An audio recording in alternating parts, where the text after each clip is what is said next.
ALP का जो form निकला है उसको कौन कौन भर सकता है, पहले इस चीज को समझ लो। और बहुत लोगों के बीच में सिलेबस को लेकर डाउट है। सबसे जरूरी बात ना, सबसे जरूरी इस वीडियो में बाबू सिलेबस को समझ लो। सिलेबस आपका क्या है, उसी के आधार पर आपको एग्जाम देना है। तो सबसे जरूरी चीज है सिलेबस। इसको आप समझकर ही अपना स्ट्रैटेजी रणनीति बनाएंगे कि आपको पढ़ना कितना है, क्या चीज पढ़ना है, इसको समझना अच्छे से, सिलेबस वाले पार्ट को। फॉर्म कौन भर सकता है, क्वालिफिकेशन को लेकर किसी को डाउट नहीं है, क्योंकि जो भी एएलपी की तैयारी कर रहे हैं उनको पता है भैया अगर ये क्वालिफिकेशन होगा तो फॉर्म फिलअप करेंगे। क्योंकि डाउट अगर किसी को है तो वो है एज को लेकर, और एज वाला डाउट भी जो है वो रेलवे समाप्त कर दिया है ये बोलकर। पहले एज वाले चीज को ना मैं थोड़ा सा 20 सेकंड में समझा दे रहा हूं, उसके बाद संपूर्ण सिलेबस पर जाएंगे कि सिलेबस आपका है क्या। क्योंकि बहुत सारे छात्रों के बीच में ना एक मिसअंडरस्टैंडिंग है सिलेबस को लेकर। इस बार पहले समझो एक बात, एज को लेकर जो मामला है वो समझ जाओ। बाबू रेलवे का जो मांग था आप सभी से एज को लेकर 3 साल का, वो दोबारा नोटिफिकेशन जारी कर बता दी कि 3 साल का जो है आपको एज में छूट मिलेगा। अब आपका जो भी सबके पास डेट ऑफ बर्थ होगा और इतना कैलकुलेशन तो करने आता होगा, आप एक चीज मिला लो, सिर्फ एक चीज आप ये देखो, 1 जुलाई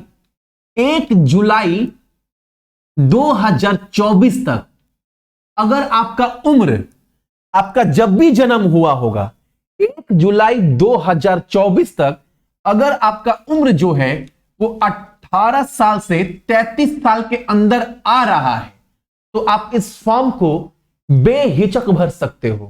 ठीक, अब एज को लेकर डाउट नहीं होना चाहिए भैया, 1 दिन बेसी है, 4 दिन कम है। अगर 1 जुलाई 2024 तक अगर आपका उम्र 18 से 33 साल के अंदर आ रहा है तो आप फॉर्म फिलअप कर सकते हैं। ठीक है, अब एक बात समझो आप सभी सिलेबस को।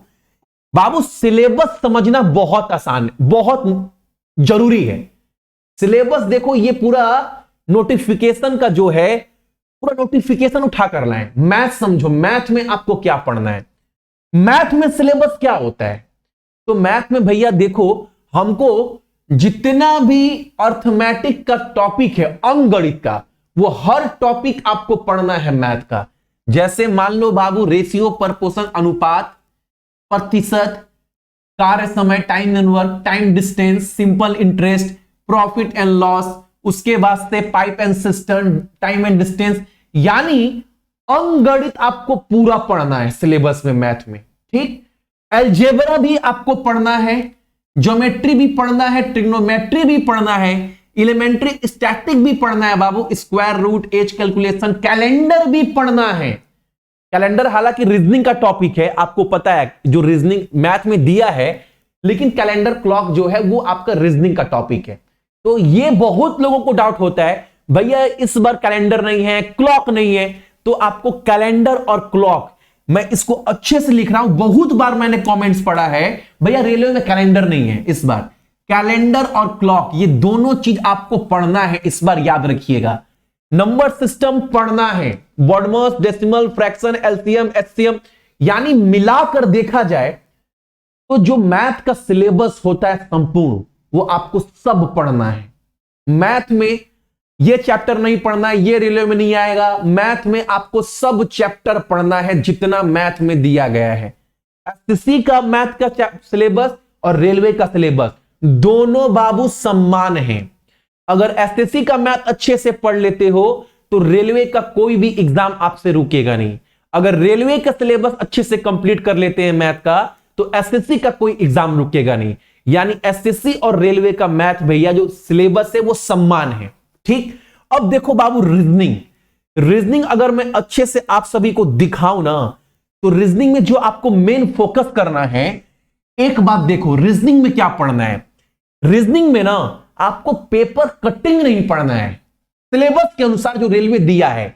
इसमें analogy, alphabetical, number series, coding, decoding, mathematical operation, relationship यानी blood relation, syllogism, jumbling, Venn diagram, data interpretation, sufficiency, conclusion. अब जितने यहां से जो पार्ट स्टार्ट हो रहा है ना, यहां से ऊपर अभी तक मैंने जितना आपको रीजनिंग का डाटा बताया वो आसान है, वो सब कर लेता है। वो रेलवे का सब, जो बच्चा पढ़ने में कमजोर भी है वो रेलवे का यहां तक सिलेबस सब कर लेता है, सब सवाल कर आ जाएगा। जो आपको सिलेक्शन दिलाएगा वो सिलेबस स्टार्ट होता है बाबू यहां से यहां तक। ये चीज मेन आपको पढ़ना है, समझना है, और यही आपको एग्जाम में आगे लेकर जाएगा। क्योंकि जो बच्चों का सिलेक्शन होगा वो इसी टॉपिक में, जो ये मारेगा वही बच्चे आगे निकलेंगे। ये टॉपिक क्या है आपका? Conclusion and decision making, similarity and difference, analytic reasoning, classification छोड़ दो, ये सब करता है। डायरेक्शन भी सब कर लेगा। स्टेटमेंट, आर्गुमेंट और एग्जप्शन, ये अच्छे समझना। आपको स्टेटमेंट वाला जो पोर्शन है ना बाबू, कथन वाला, वो आपको अच्छे से पूरा समझना है। और एक बात, सिटिंग अरेंजमेंट भी आएगा रेलवे में, ठीक? तो यानी रीजनिंग का भी जो सिलेबस है भैया और जो एसएससी का भी सिलेबस है भैया, वो दोनों एक जैसा है, ठीक? यानी रीजनिंग, अगर एसएससी का रीजनिंग पढ़ लेते हैं तो रेलवे का रीजनिंग आप आराम से एग्जाम में हंसते हंसते कर लोगे।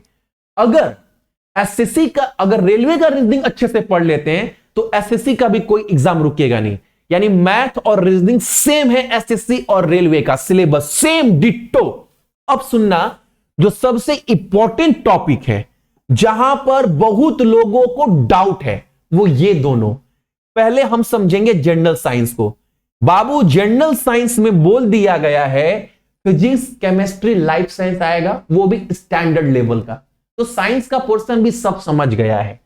अब ना जो ये पोर्शन है जनरल अवेयरनेस का, इसमें आप चीज समझना, बहुत लोगों को ये लग रहा है ना, सीबीटी 1 का बता रहा हूं, कि यहां पर सिर्फ आपको करेंट अफेयर पूछेगा। बाबू आप सिलेबस को एक बार अच्छे से पढ़ो। यहां पर बोला है current affair, science and technology, sports, culture. Culture मतलब क्या समझते हैं? फेस्टिवल भी पूछेगा, इंस्ट्रूमेंट भी पूछेगा, डांस भी पूछेगा। यानी यहां पर आपका सारा स्टैटिक जीके जितना है वो आपसे पूछेगा रेलवे। आप ये नहीं बोल सकते कि भैया कोई तो बताया सीबीटी 1 में सिर्फ करेंट अफेयर आएगा। रेलवे बोला है, देखो क्या क्या पूछ रहे हैं। उसके बाद पर्सनैलिटी, इकोनॉमिक्स से भी क्वेश्चन आएगा, पॉलिटिक्स यानी पॉलिटी बोल सकते हो, संविधान, अनुच्छेद, ये भी आएगा, ठीक? उसके बाद अदर सब्जेक्ट, देखो रेलवे एक हिंट्स दे दिया। कोई भी आप सामान खरीदते हैं ना, या कोई भी एलआईसी करवाते, लास्ट में बोलता है etc, extra, term and condition. अब यहां पर बोल दिया लास्ट में अदर सब्जेक्ट ऑफ इंपॉर्टेंस।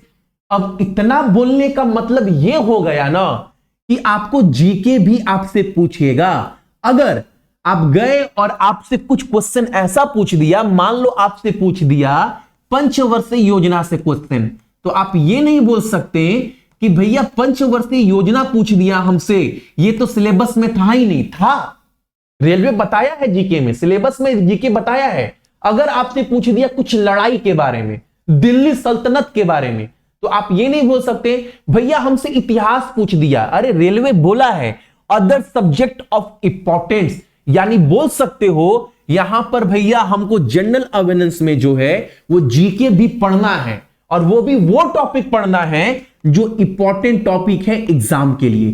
तो सबसे पहले बाबू तैयारी स्टार्ट करने से पहले एक बार जो सिलेबस है उस सिलेबस को समझो। सिलेबस क्या है आपका? सीबीटी 1 का बता रहा हूं। ये सीबीटी 1 का सिलेबस क्या है, पहले अपने कॉपी में सिलेबस लिखो। क्या क्या चीज पढ़ना है, मैथ में क्या क्या हमें कंप्लीट करना है, रीजनिंग में क्या कंप्लीट करना है, साइंस में तो आइडिया होगा, ग्रुप डी एनटीपीसी दिए तो साइंस में किस किस चैप्टर को कैसे पढ़ना है, जीके में हमको किस किस टॉपिक पर फोकस करना है, ये आपको ध्यान देना है, ठीक है? बाकी जो आपका क्लास रेगुलर कराऊंगा मैं वो 5 तारीख से। इधर एएलपी को लेकर थोड़ा आंदोलन हो गया तो बाबू थोड़ा क्लास डिले हो गया नोट्स वगैरह रेडी करने में। 5 तारीख से आपका रेगुलर कम से कम मैथ क्लास तो आपको कल ही से देंगे, शाम को 6 बजे एक वीडियो आपको मिलेगा मैथ का, ठीक है? और लेकिन जीके जो इंपॉर्टेंट है लास्ट वाला पोर्शन, ये और रीजनिंग, ये आपको 5 तारीख से मिलेगा। और एकदम, और ये विश्वास रखो ना बाबू, एग्जाम सेंटर में जाने से पहले आपको ये सब टॉपिक ना मैं कंप्लीट करा दूंगा बिल्कुल फ्री में, बिल्कुल एक पैसा नहीं देना पड़ेगा। और फ्री का मतलब ये नहीं कि भैया कुछ भी पढ़ा देंगे, नहीं, जो पढ़ाएंगे एग्जाम में जाकर बोलोगे भैया आपसे हम रीजनिंग पढ़कर गए थे, और रीजनिंग में जहां रेलवे में बच्चा फंसता है ना, वो क्वेश्चन हम भैया एग्जाम में कर आए। ये सीओटी साथ आपको बोल रहा हूं, ठीक है भाला। 5 फरवरी ये डेट याद रखना, टाइम याद रखना, ठीक है, बार बार नहीं बताएंगे, लेकिन ये फाइनल है 5 फरवरी, ये डेट आप सभी याद रखिएगा। शनिवार पढ़ रहा, रविवार पता नहीं, लेकिन 5 फरवरी आपको याद रखना है, ठीक है। बाकी जीके का जो टॉपिक है आपको भी पता है, मैंने काफी बार बताया है क्या क्या इंपॉर्टेंट टॉपिक है जो जीके में आपको फोकस करना है, ठीक है। चलो, आई थिंक सिलेबस का भी डाउट आपको क्लियर हो गया होगा। दिखा दे क्या टॉपिक क्या क्या आपका इंपॉर्टेंट है जीके में। जीके में टॉपिक बाबू आपका इंपॉर्टेंट टॉपिक देखो यही सब है, यही सब जीके का जो पोर्शन है, जो बोला है अदर सब्जेक्ट इंपॉर्टेंट टॉपिक, ये सब टॉपिक इंपॉर्टेंट है। इसका नोट्स आप रखिएगा, आप सभी लोग, इसके जितने भी नोट्स है, ये टॉपिक एग्जाम से पहले आपको पढ़कर जाना है। स्क्रीनशॉट भी ले सकते हैं, इस टॉपिक पर भैया हमको काम करना है एग्जाम से पहले, ठीक है। और साइंस में जो स्टैटिक टॉपिक है उसमें ये 5 टॉपिक पर काम करना है। Chemical formula, chemical name, invention, pH मान, विटामिन और मेजरमेंट, ये सब टॉपिक में आपको काम करना है। देखो जैसे ये 5 टॉपिक है स्टैटिक में, साइंस में, ये आपको कम से कम पढ़ना है साइंस वाला में। सिलेबस आपको समझा दी है, सिलेबस पूरा दिखाई दी कि सिलेबस है क्या, रेलवे आपसे कैसा क्वेश्चन पूछ सकता है, एक बेसिक आइडिया के आपको पूरा आइडिया मिल गया होगा कि हमको सिलेबस में कैसे पढ़ना है, क्या कवर करना है। अब कॉपी पेन उठाओ और एक स्ट्रैटेजी बनाओ। बोलोगे तो स्ट्रैटेजी भी तो दिए ही है, टेक्नीशियन का फॉर्म एक बार आने दीजिए, क्योंकि उसका भी लगता है सिलेबस सेम ही होगा, यही सब चीज पूछेगा आपका, ठीक है।